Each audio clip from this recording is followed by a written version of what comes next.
Day Fiance Love in Paradise has been nothing short of a mess, you all. But I wanted to talk about two specific couples and these women specifically because I feel like they are a cautionary tale for all of us women to stop waiting to be chosen and actually be doing the choosing when it comes to men. Right. Alex and Adriano, unequally yoked. Yes. This man, I don't want to say an atheist, right? Atheist, and she's a Christian. Yes. But that's not going to work. Because he ain't got no moral code, and he's conscious. It's not gonna move him in any kind of way. So he doesn't have a moral code because he even talked about being with her cousin. Yeah, and I don't know what she's doing with this man. I have no idea. My thing is, she even sat down here with her cousin and said that she's getting older. Mind you, she's 4 years older than me. Okay, she's 30. And she's talking about how, I am waiting. The reason why I'm trying to make this work because I'm getting older. You are 30 and you want to waste your time with some threesome addicted to atheists? Yeah. Okay. And I'm so happy the cousin said what she said. She said, if you keep on spending your time with the wrong person, the right person cannot come your way. Absolutely. Would you rather be 80 still with this fool who can't commit and is still trying to get you to do things you don't want to do? Oh, please. This man's going to be around till she's 80. Probably not. Yeah. But I thought it was very interesting that she actually stated that before she turned to God, she said she was out here doing stuff for men because she just wanted them to like her, and she hated that feeling. Right. And she said God helped her change her life around, and she realized that she was enough. And I think when she said that, she realized that I am enough. And Adrian asked her, "Well, what if I never believe in God? What's going to happen? Is that going to be okay with you?" And she said, "No, it won't." Good. Because it seemed like to me at that moment when she said that stuff out loud, she realized that she is enough and she doesn't have to settle. Good. Awesome. So but this was after reminded her. Yeah, at the pottery class. Kind of like that song that Jennifer Hudson sang. I remember me. Love that song. Yeah. So she remembered who she was. Yeah, but I don't think she has left him because we do see them back together the next episode. Well, damn. But I thought it was very interesting that she went to his house or whatever and stuff like that, and it seemed like the mom, who was a Catholic, she was thinking, her mom will be on her side and whatever. So like this child is not a mama's boy for no reason. That mama going to have his back. Oh, okay, his mom is a Catholic. His mom is a Catholic and he's an atheist. He no longer believes. And she was trying to get the mom to try to help him believe in God, and the mom basically the stepdaddy and the mom basically told her you are too religious, let him be, if he doesn't believe in God but he loves you, right, then what's the issue? She broke down and started crying at the theater, whatever and stuff. And then when she got into the car, she said that a man who knows God will know how to love me properly.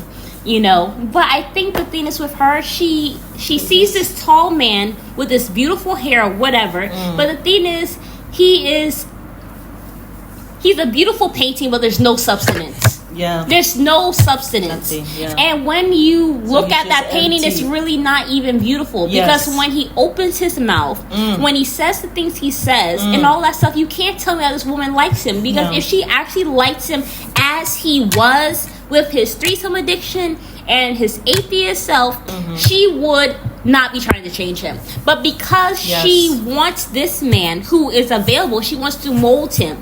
And the issue with us sometimes as women and also as men, we don't like the person that we are with. So we try to mold them into who we want them to be, because we don't have the patience to wait. But instead, we rather control somebody and try to get them to be what we want them to be. And inevitably, that relationship ends up breaking down anyway. Exactly. Same thing with Amy and this guy who out here, for me, I don't want to say the man is a weirdo, and I don't even call people weirdos, but he is. I'm sorry, sue me. I don't care. This man gets off of having... Don't sue us, we have nobody.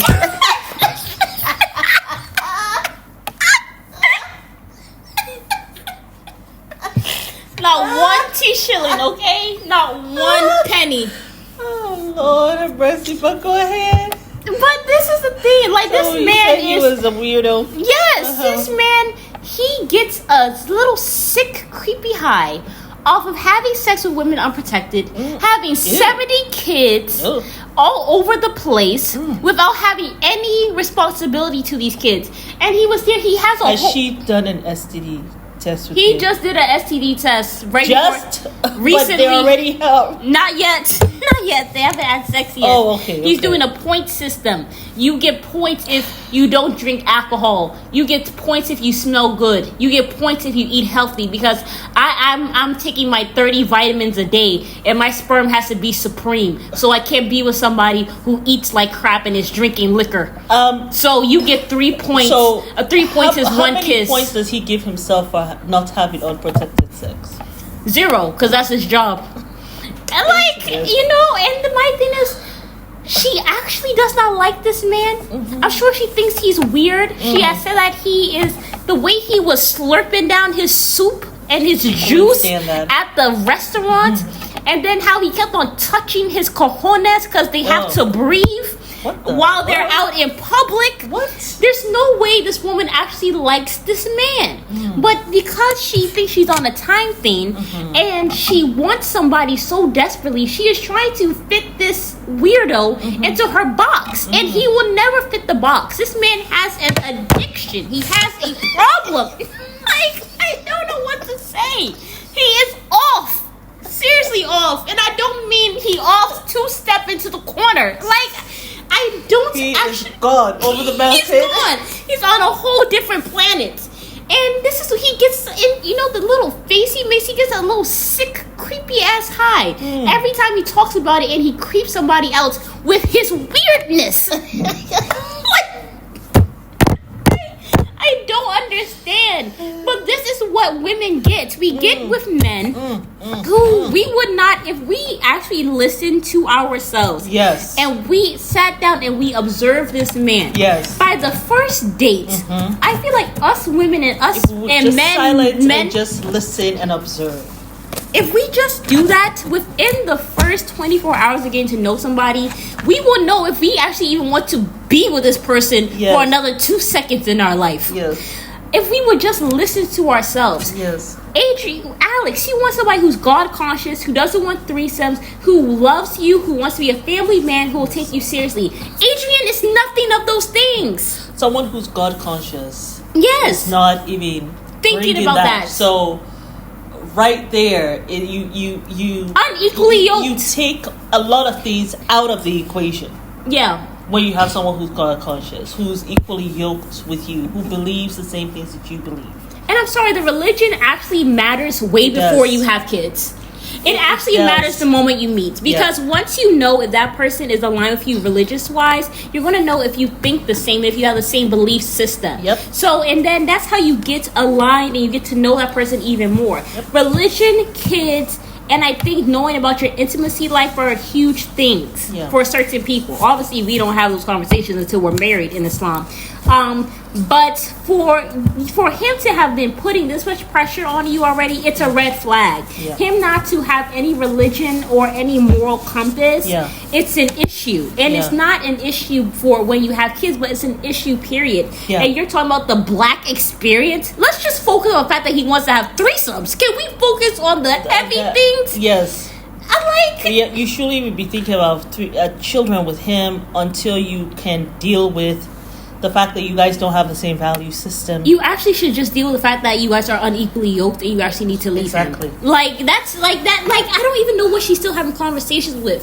But that's what happens when you're here having sex before marriage and you're having this man touch you. Because all of a sudden you start feeling all these little butterflies. Like, oh, you know what? We have all these issues and stuff, but whenever he touches me and we're together, I just forget about everything else. That's the issue. That's why you're still looking like a falulu after this man has dumped you 3 times over wanting to go and spread his wild oats. You're not really getting any butterflies. It's when delusion. Someone is saying things to you that you're not really into, and you don't, he's not speaking to your spirit. No. you're not having any butterflies. You probably are not. You're trying to force something that's not there. Having the big O. I doubt it. I mean, you can lie to yourself if you want. You probably are lying to him, faking him out. But yeah, that's not happening. Yeah. Anywho. All a mess. But Amy, I just feel like you can do it. Your cousin. No, Amy is the one with the guy who's with the 80 kids somewhere. The other one. Alex. Your cousin Alex has already started talking to you. Listen to that inner voice. It's the essence of who you are. It's the God conscious inside of you. And go with that. And probably it's time for you to dust out your Bible and get right back in your reading, because you, somewhere along the line, I don't know if you're still praying. But that's you know what you need to be doing. Instead of going to talk to his parents, who are never going to be on your side, you need to go and talk to God. You know what I think? I thought it was very interesting that she used to do these threesomes, and she actually told this guy that she actually used to do it, and she did it that was that before she was saved. So I have no idea. That's not what I'm saying. Yeah, but what I'm actually saying is, this is the thing with women. When you have been saved, you understand. I know that you're trying to attract a man, but when you have been saved, the stuff that you were doing prior to that, what is the purpose of you going to tell the man what you were doing prior to that? But then now that you're saved, you want him to live this saved life with you, then why are you bringing up stuff that you were doing that was against what you now believe in? Well, this is why I think she did it, and I think it was actually a test from God, because she had gotten out of this whole thing, and she had met this man who was on this same tip. Now, I'm sure it was maybe a test to see if she will still go down this route, to see if she will actually remove herself from this, or will she try to ride it out. But she has not completely healed. That's why she attracted somebody like him. And the thing is, she has to, because you know how sometimes the devil will bring us somebody before God brings us our person.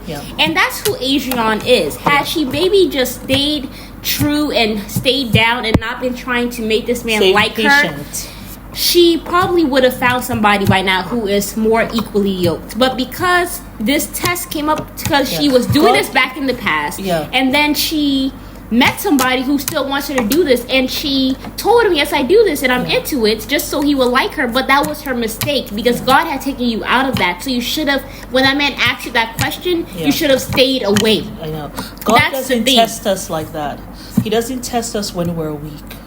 He doesn't test us like that when he has just removed us. Well, that's why I said maybe Satan brought the person. Yes. The devil stays scheming, right? Yeah. And so he will use those things against you. That's why you have to stay consistent. Yeah. You've just been saved. Stay consistent in your Bible reading, in your prayer. Get another prayer partner to remind you. And then be patient. Don't rush to find the first that chose you. Yeah. You know what I'm saying? You do the choosing. You gotta find people who are right there with you, who are kind of your mentors on this journey. And sometimes before you even do investigation, if you're still weak, you can bring him to the pastor. Let the pastor do investigation. You see, if she had done that, she probably would have found out very early that, oh, wait, the pastor said he's an atheist. He actually does not believe. That would have stopped all of this, you know? Yeah. So it's all those things and everything. Yeah. But also, I wanted to talk about how she said that, he cares about me, because American guys show you that they don't care. How is he showing you that he cares when he's trying to force you to do something you don't want to do? I know. Second, you have said this, that he does not think about you. And then 3, he also does not take your feelings into consideration. And then when you talked about your issues as a black woman, he told you to suck it up and deal with it. Yeah. What care is he showing you? None. And, I've said this before. Someone who loves you will never try to make you uncomfortable. Yes, they will make themselves uncomfortable first before they ever try to make you uncomfortable. And, they will never try to put you in a position where you feel bad and you're not happy, so we wish you well, sis, but Amy, you have to leave this man alone. He ain't up to no good. He's not going to stop having sex with women for you because he loves you. You already knew what this man was doing before you met him. It will be foolish for you to think that he's going to change now when he's been doing this for almost a decade. And he is so dedicated that he walks around with a suitcase filled with vitamins just for his sperm. He probably does not even know what intimacy is. And this is just how he gets off. And so both men, it doesn't sound as though they really were introduced to this whole intimacy thing in the right way. Probably they both are dealing with some kind of trauma. They were introduced to sex in an exploitive way, and that's all they know. Or the other one in a little weird, creepy way. And so that's all they know, and that's how they get off. Both of them sound like they both need therapy. Yeah. And it's not for the women to fix. No, I think they both need to move the hell on. And we're going to move on from this topic. We wish you all well.